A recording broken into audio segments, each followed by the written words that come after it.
Assalamualaikum warahmatullahi wabarakatuh. Halo, perkenalkan nama saya Nova Fitri dengan NPM 22120111003. Di sini saya kelas Syabul Damotnya TSHM Home. Di sini saya kelas B1. Di sini saya akan makalah saya berjudul tentang efektivitas etika profesi dalam upaya pemberantasan kejahatan profesional. Di sini saya akan menjelaskan latar belakangnya. Latar belakangnya berupa negara dan hukum yang dicita-citakan seringkali tidak berdaya untuk menahan arus kepentingan sebagai sekelompok orang pada gilirannya, mengorbankan hak-hak rakyat yang pada hakikatnya mengorbankan misi suci hukum itu sendiri.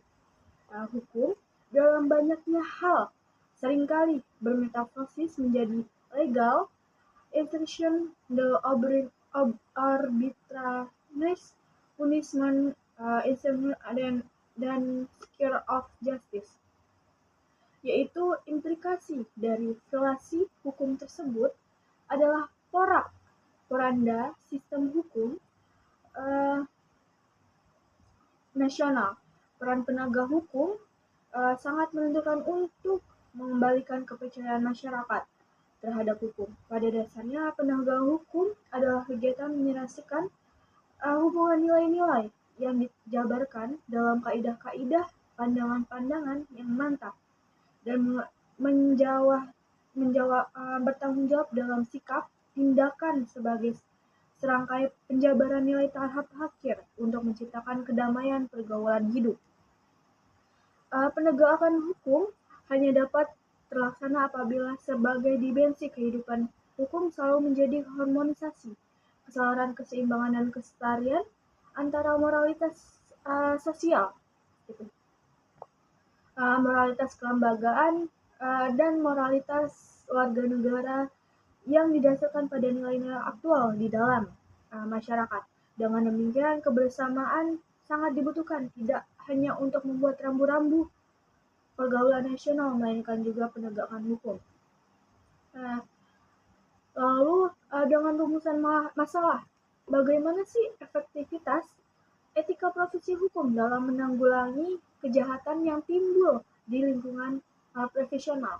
Lalu yang kedua, ada bagaimanakah peran etika profesi dan hukum dalam upaya pemberantasan kejahatan? Baik, kita akan menjelaskan yang pertama, yaitu efektivitas etika profesi hukum dalam menanggulangi kejahatan yang timbul di lingkungan profesional. Usaha pemberantasan kejahatan telah dan terus dilakukan oleh semua pihak, baik pemerintah maupun masyarakat, karena sikap orang menambahkan kehidupan bermasyarakat yang tenang dan damai. Namun di negara maupun kejahatan selalu dapat saja terjadi. Sepanjang dalam negara itu hidup manusia-manusia yang mempunyai kepentingan yang berbeda dan berpotensi terjadi benturan satu sama dengan lain. Mencegah kejahatan berarti menghindari masyarakat dari jatuhnya korban, penderitaan serta kerugian lainnya.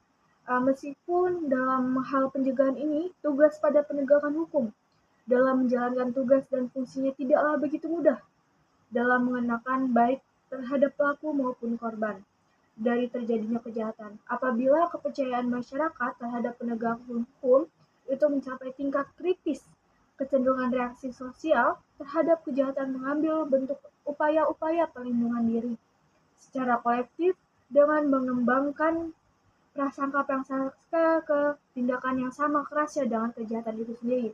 Keadaan inilah yang dijaga agar terciptanya keteraturan. Diperlukan cara untuk menemukan alternatif yang tepat dalam menghadapi kejahatan karena adanya kesulitan untuk mengembangkan hukum pidana yang bersifat dogmatik dan sekaligus mempunyai sifat praktis untuk menghadapi kejahatan dan penjahat yang bisa terwujud melalui tertib sosial. Suatu dilema antara sosial dan kepentingan tertib sosial dan kepentingan peranan hukum. Pelaksanaan hukum dalam kehidupan masyarakat mempunyai arti yang sangat penting Karena apa yang terjadi tujuan hukum justru terletak pada pelaksanaan hukum itu. Hubungan antara sosial faktor normatif sebagai salah satu instrumen menjelma menjadi tertib hukum di samping kepentingan kehidupan masyarakat untuk tertib di bidang politik, ekonomi, HAMKA, dan budaya dan lainnya.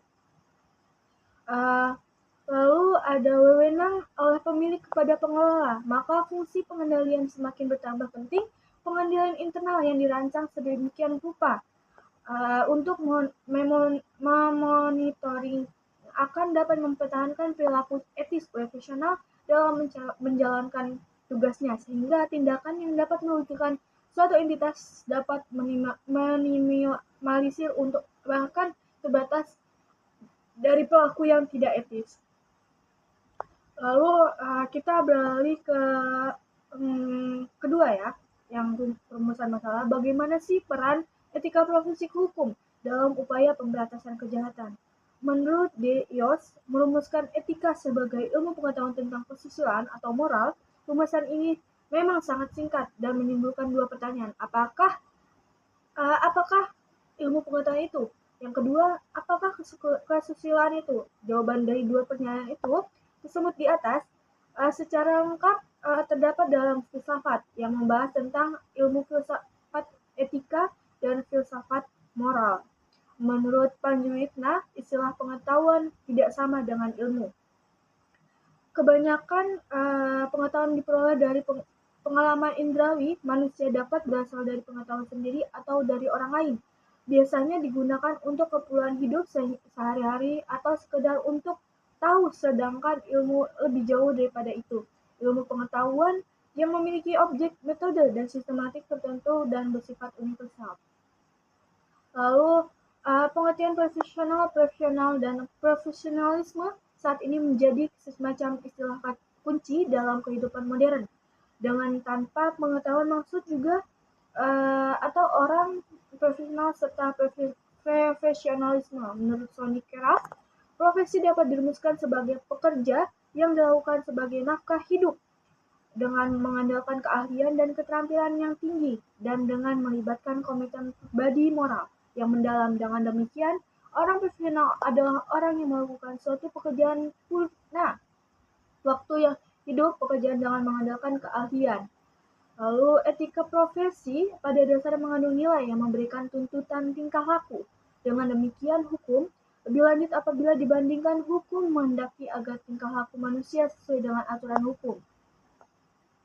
Adanya hubungan antara hukum dan etik, misalkan mengetahui ketentuan etik profesi yang mengharuskan profesi tertentu menyimpan rahasia tercantum dalam ketentuan dalam pasal 170 KUHP dan membocorkan rahasia tersebut merupakan tindak pidana 322 KUHP. Dengan adanya tindakan pemegang profesi sebagai malapraktik membawa konsekuensi penanganan penindakan berdasarkan disiplin organisasi.